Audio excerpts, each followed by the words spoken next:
office of President of the United States. For democracy belongs to us all. A government for our tomorrows. I, George Walker Bush, do solemnly swear. We gather because we have chosen hope over fear. Because this moment is your moment. It belongs to you. Meet this moment as the United States of America.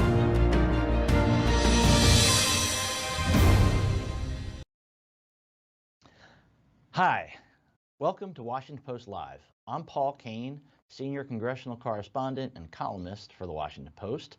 And my guest today is Dana Milbank. He is an author, he is an opinion columnist here at the Post, and most importantly, a good buddy of mine for 2 decades, 25 years. We tried to do the math earlier and we couldn't come up with it. On Tuesday of next week, he publishes his second book about the Republican Party. The title is a mouthful, so I'm going to really look down and make sure I don't miss anything. Fools on the Hill: The Hooligans, Saboteurs, Conspiracy Theorists, and Dunces Who Burned Down the House. Dana Milbank, welcome back to Washington Post Live. So I hold back. sometimes get that wrong too, Paul. I get the dunces before the hooligans. It is a mouthful. You know, don't hold back. Tell us how you really feel about the House of Representatives. I wasn't sure in all of those words. You think this was a successful crew? Is that what I take? It was huge. It was a great success this year. You know, I actually tried to do some quantifying for it, both in the book and for the adaptation that has run in the Washington Post. But there's a professor out in Illinois, political scientist, who actually has studied the productivity of Congresses going back to the creation of our nation. This Congress is so incredibly unproductive. Only 70 laws enacted in the first 18 months. That puts it on course to be the most unproductive Congress since the one in 1859, 1860, which, as clever observers will note, was when the nation was falling into civil war. So, you know, you think about others, the Republican Revolution of '94, they had triple the amount of productivity of this Congress. Same thing with the one after 2010, the Tea Party. So it's not about divided government or anything else. It's a singularly incompetent bunch, but it's more than incompetent. It really is kind of nutty, and I hope we'll talk about some of the characters, many of which are familiar to people watching, but many of which may not be. There's been a lot of competition for who can be the nuttiest this year. Yeah, as I was going through the book, you open up fairly early on with just an incredible string of things that they said about themselves. Again, these are things that House Republicans said about House Republicans. These weren't Democrats making allegations against them or senators disparaging the House. And my favorite was, we put sharp knives in the hands of children, and they used them. From Tom Cole, who was House Rules Committee chair most of the time and has switched over to Appropriations Committee now. What made this group different? And so we've always had crazy characters. We had Anthony Weiner, for quite a long time in the previous decade. We've had people who have lied about their backgrounds in terms of military service or shading things here or there. But we've never really had anybody quite like George Santos. Everything about this group seemed to be a bit better, bigger, crazier. Yes. You know, I did a piece before deciding to do this book. I did a piece that was in October 2022, and I think the headline was, "You Think You Already Know Crazy, Meet the House Republican Class of 2022." And it was just, what I was seeing there was extraordinary. You know, you had this candidate in North Carolina who had allegedly hit one husband with an alarm clock and tried to run over another one and said there were alien space lizards after us. There was the guy, I think it was Ohio, who had painted his entire lawn into a Trump banner and lied about his military service. But okay, those guys didn't make it. But another guy in that article was George Santos, and several others like him did make it. So I think what's happened here is we've had several iterations of crazy since the beginning of the Trump era. So elections in 2016, 2018, 2020, 2022, and each year the sort of the chaos caucus, which is what some Republicans have called them themselves, has expanded. So we have a larger number now. I don't know, maybe 40 actual members of the House Freedom Caucus, which is synonymous with the Crazy Caucus, but many more who would vote that way as well. It's far larger than, say, the Squad or whatever its nearest equivalent might be on the left, because there really is no equivalent. The other thing that's happened is there are no longer any grown-ups. You mentioned Tom Cole, he's one of the few, but even he has sort of been cowed into silence as all this craziness goes on. There's no John Boehner, there's not even a Paul Ryan to give something of a pushback here. McCarthy gave precious little pushback, but when he even said, hey, I don't know, Donald Trump might not be the strongest candidate, that basically ended his speakership ultimately, because Trump wouldn't lift a finger to save him. Johnson gets the speakership because he's more slavishly devoted to Donald Trump, and now he's obeying Trump everything. We have the current moment with the fight over the continuing resolution. We have the government about to shut down, but Trump has said, unless you pass this poison pill, making it harder to register to vote, I want you to shut the government down. So poor Speaker Johnson doesn't have the votes for it, but he has to follow Trump's orders. So it basically brought the House to a halt last week. Apparently today they're going to vote and they're going to fail again. And as we creep towards a government shutdown, the same thing happened with the border security bill, with Ukraine funding, everything else. So it's the combination of the Trump influence bringing the crazy in, and a lot of the grown-ups saying, hey, I'm done with this, I'm out of here. You could argue that they're failing with a bit more efficiency now. Last year, they went up till September 29th before they had their big failed vote on the fake CR to keep government open. Now, what's today's date? They're 10 days ahead of schedule. Right. They're testing the definition of insanity. Like, they know they don't have the vote, so they yanked it last week. They had a whole weekend to think about it. It's like, all right, let's do the same thing again.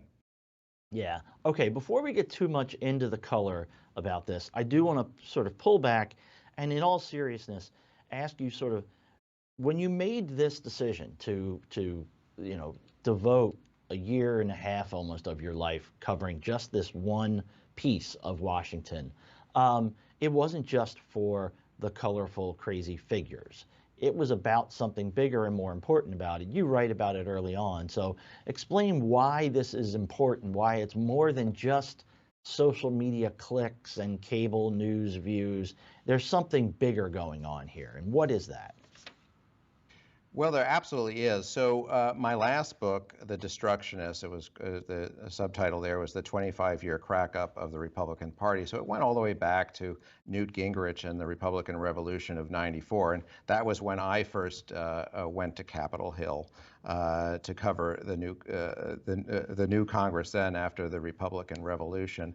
But I think Trump is sort of the apotheosis of that. So I sort of that book was about how we got to this moment.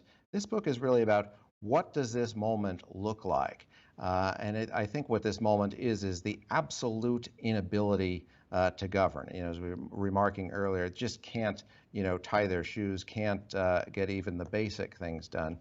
But it's of more consequence than that, because they were promoting and are promoting all along the way all kinds of really dark and nefarious things. A lot of white nationalism, a lot of that great replacement, the racist conspiracy theory. Large majorities of this Republican caucus have already voted to abolish the Department of Education. They have signed on as co-sponsors to abortion bans, the majority of them. The House Republican Study Conference, which represents, something like 80% of the members of the House, is on board with that kind of a ban. Similarly with LGBTQ rights, with gun rights. With Joe Biden in office, with Democrats in the Senate, it was basically a lot of poison pills, a lot of fun and games with the culture wars, and we knew in the end they would have to back down because they don't have the votes, they don't control the Senate, they don't control the White House. But I wanted to write about that at this moment because what happens in this election in just a few weeks if they do, after that, control the Senate and the House and the White House? A lot of these crazy things, at least I view them as crazy things. You're a neutral reporter who probably won't join me in that characterization, but a lot of the more extreme things that they've attempted actually start to become a reality. So that's what I wanted to say. You know, this is it's kind of all fun and games, but it's not, because this stuff really could happen. Come January, this could be the equivalent of going from basic training into live ammunition, and these ideas could have real chances of getting signed into law. Okay, there will be critics out there who will say, "Oh, Milbank, he's just some lefty liberal columnist. You know, why do I have to listen? I'm not going to listen to him. He's just being predictably opposed to Republicans." I've read some of this book. I read the adaptation. It's online right now on the homepage. Go find it. It's an adapted portion of the book. You bring receipts, so talk about that. Talk about their ineptitude in some real specificity here. Yeah, look, I don't believe that first of all, a lot of people in MAGA world are going to be reading what I'm writing here or listening to us, and that's sort of a problem that we live in silos right now, and nobody can sort of communicate with people on the other side. But yeah, I mean, the power, I think, of this book is, look, I'm not an investigative reporter. I rely to a great extent on the fabulous work that you do, that our other colleagues on Capitol Hill do, and at other publications. The power, I think, in this book is just amassing the sheer volume of crazy that goes on. Now, many of these things that I've chronicled are the items that people know about, the 15-ballot extravaganza to get Kevin McCarthy elected before they can even begin. The first time in the history of the United States of the Speaker being ousted by his own party, in fact. The entire House shut down for 22 days as they go through candidate after candidate, finally, combing through the phone book and finding some guy named Johnson who nobody heard of before, who had no experience. It was this 18-month attempt to impeach Joe Biden without a shred of evidence against him. Whistleblowers, turns out, one's under indictment, was working with the Russians, another one's on the lam, was working with the Chinese, another one defected to Russia. This creation of this wackadoodle weaponization committee that even right-wing commentators on Fox News and elsewhere have said has completely come up empty. They basically brought in Tulsi Gabbard and RFK Jr. To repeat conspiracy theories. And then, there's just sort of the run-of-the-mill, nonsense that's funny, except these are actually lawmakers. Lauren Boebert with her Beetlejuice moment, groping her boyfriend in the theater. You've got Marjorie Taylor Greene, single-handedly responsible for the first impeachment of a cabinet officer, and I think 180 years. Or some such. She said that Alejandro Mayorkas was guilty of indictable offenses, as she called it. So it's not clear that that Congresswoman, Jewish space lasers and gazpacho police even knows what that is. You've got Kevin McCarthy sucker punching Tim Burchett. You've got, on that same day, you've got Jamie Comer calling a Democrat on his panel a Smurf. Mark Wayne Mullen trying to get in a fistfight with a union leader over in the Senate, all that on one day. Constantly, shouting barnyard obscenities at Biden during the State of the Union address, constantly within the Republican caucus coming very close to fisticuffs, and people needing to be restrained, usually from going after Matt Gaetz, who, according to Kevin McCarthy, slept with a 17-year-old that's now under investigation by the Ethics Committee. So it just goes on and on, the name calling. And you mentioned earlier, there was this guy from Long Island who, a descendant of Holocaust survivors, a star volleyball player in college, did all kinds of great works for cats and dogs. And now we know, of course, that George Santos was actually a drag queen operating in Brazil. So I knew they'd be a little bit wacky, but they definitely exceeded even my high expectations for them.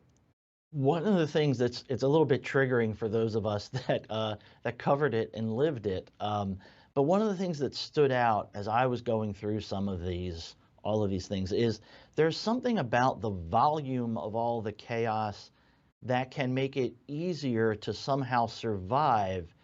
And in a previous era, a guy like Andy Ogles from Tennessee, who was a freshman, who you write about how the local press down there, God bless them, they were really, really good, and they exposed very Santos-like stuff about him, about his background. And then just recently, the local press also exposed that he was sort of maneuvering with a $300,000 loan to funnel into his campaign in a very contested primary and all this. And yet, like, nobody even has any real sense of who that guy is. Right. I think he's going to run to be Freedom Caucus chair next year.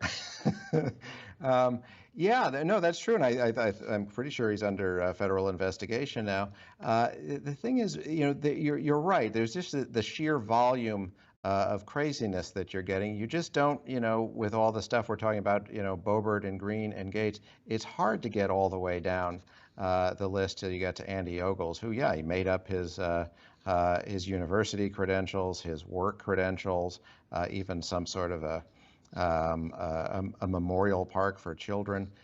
It's really quite bizarre stuff. And I think it probably is the volume of that. You mentioned earlier, we used to look at people like, Duke Cunningham and Dollar Bill Jefferson. They were huge scandals at the time.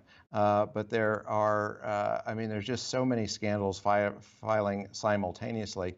I also think, we're in an era, in the Trump era, where shame doesn't really work the way it once did. There is no sense of shame, and Santos was sort of typical of that. And as I write in here, the Republican leaders had a pretty good idea that something was off. They may not have known all the details, but they knew that something was seriously off with this guy. Kevin McCarthy said as much, yet they still gave him money, still appeared with him. And then even after all of this stuff comes out, the leadership resisted for a full year getting rid of him. In fact, the leadership resisted on the day that he was finally ousted from the House entirely. The leadership at the last minute tried to turn back against that. So I think part of it is the tribal partisanship. You just rally behind everybody, no matter how nutty they are, just because it's a vote in your column.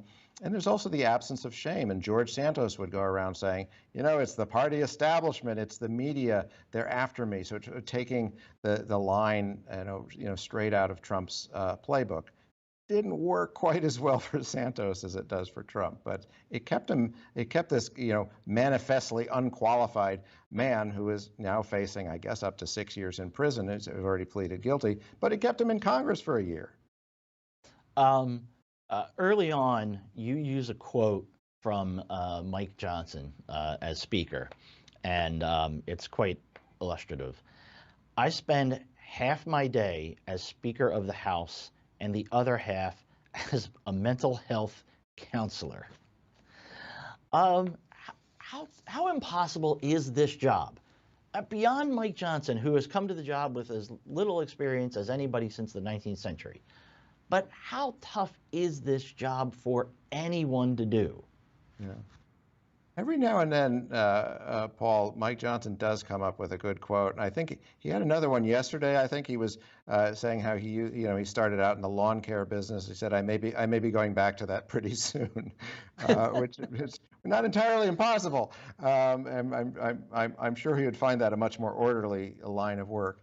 Yeah, you make a very important point there. Is I mean, John Boehner gave up trying to manage these guys, under pressure. Paul Ryan gave up trying to manage these guys. Kevin McCarthy didn't give up, but was forced out because of the chaos of trying to manage these guys. And I think, one of the quotes in the books is it said, it's the same clown car, different driver. I mean, it does so happen that Mike Johnson does not have a whole lot of legislative or managerial experience. He definitely seems to be in way over his head. But it is fair to say, could anybody, could a Tip O'Neill, if there were a MAGA version of that, make this House function? And I suspect the answer is no.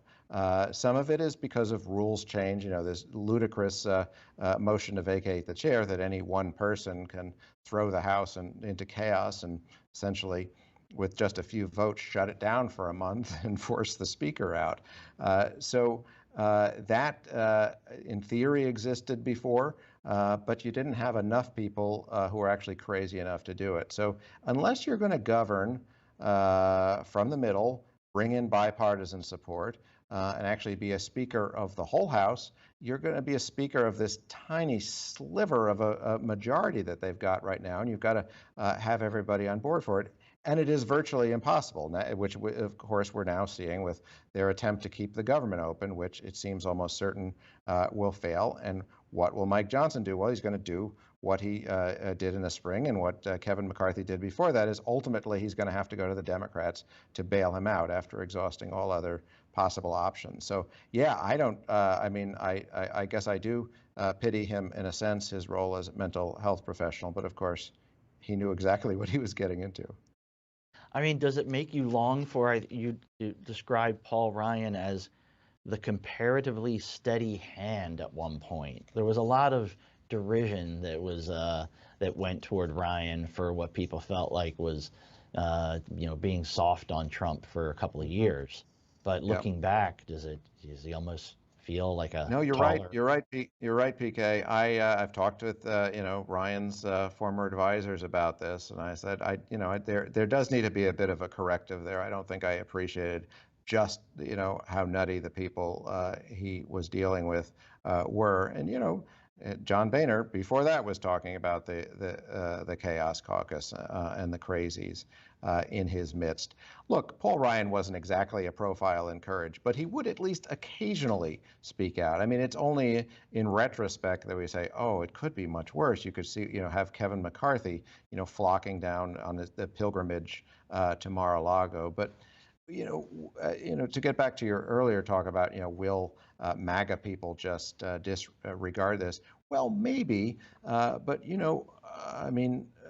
we're at a point in our politics where both Liz Cheney and her father are backing the Democratic nominee for president. When I started out writing this column, I wanted to say, I'm going to take on all sides, and there are good people and bad people on both sides. Well, that may still be the case, but one side is, just gone off the rails at this moment, and I think the Dick Cheney endorsement of Kamala Harris shows that better than anything else. But I've had the same conversations with people when I was covering the George W. Bush White House that we talk these days. They're like, can you remind me what we were all fighting about back then? Because it did seem that we were all, the debate was all like between the 40-yard lines, and now you have somebody who's not really even on the field of Democratic play. Yeah. At one point, you also you sort of deliver a scolding message to Speaker Johnson. The damage you are doing will outlive us all.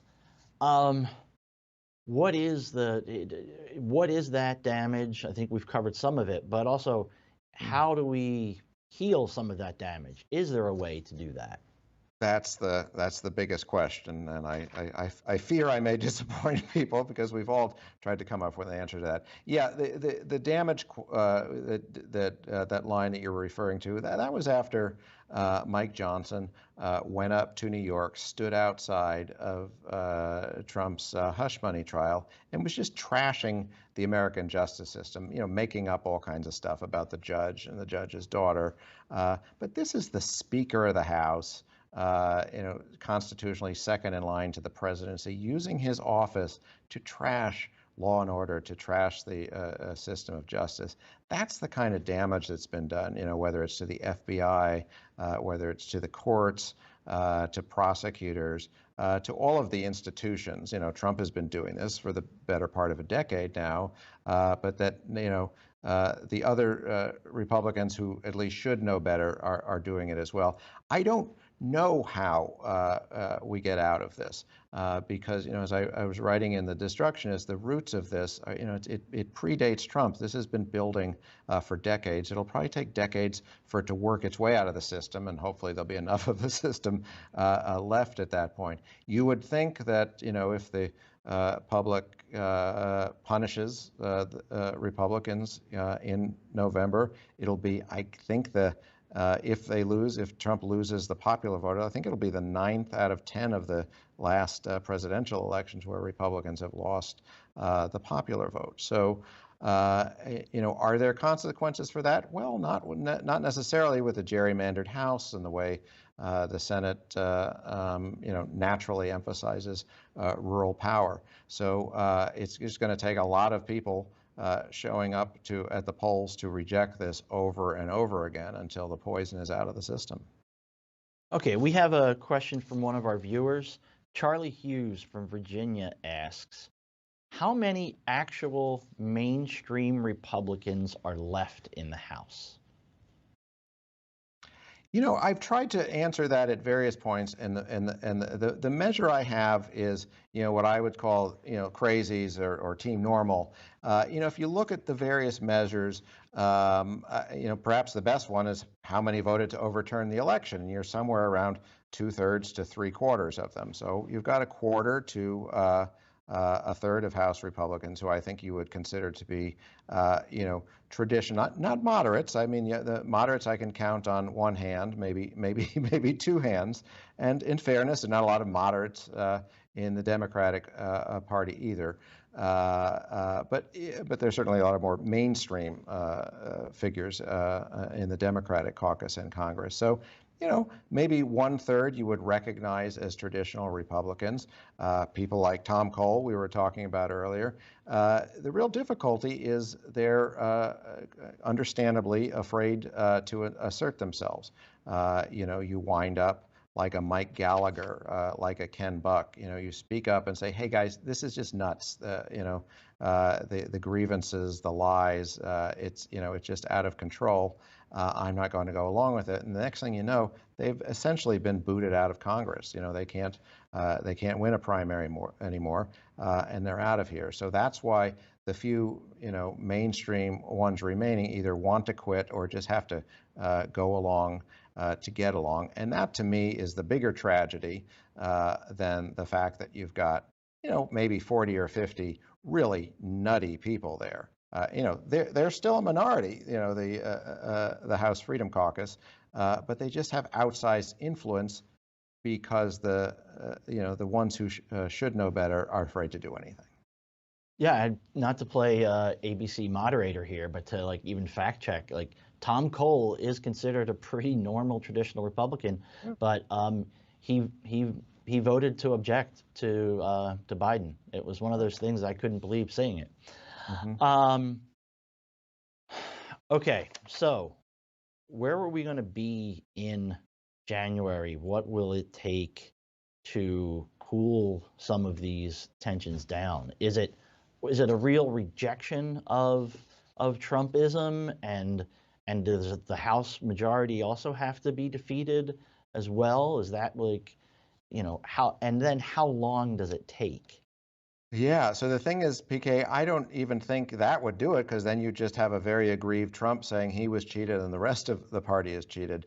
There's a bit of chatter in town this week about a Politico piece talking about, in this very unlikely scenario, admittedly, that Harris wins the presidency and the Republicans keep the House, would Mike Johnson try to use the 12th Amendment to reject the electoral count, throw the throw the vote into the House and thereby elect Trump over the will of the people. It's really quite far-fetched, very unlikely that it would come out that if Harris wins, that the Democrats wouldn't also win, or that enough Republicans would go along with it.